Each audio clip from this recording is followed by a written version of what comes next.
Welcome guys. In this video I'm going to show you how to find Bruce's costume in LEGO Batman, The Legacy of Dark Knight. So basically what you'll need to do is go right here next to this chest and press detect button, and then open with the triangle this big chest, and right here you'll find the goggles, and after that you'll need to find Bruce's costume.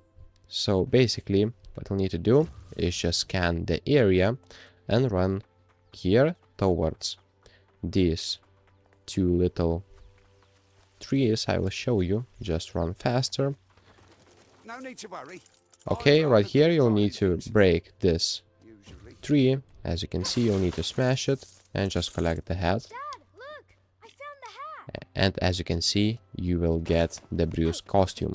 So, if this video was helpful, please make sure to subscribe to Guide to Everything, comment down below for the algorithm, and see you in the next one.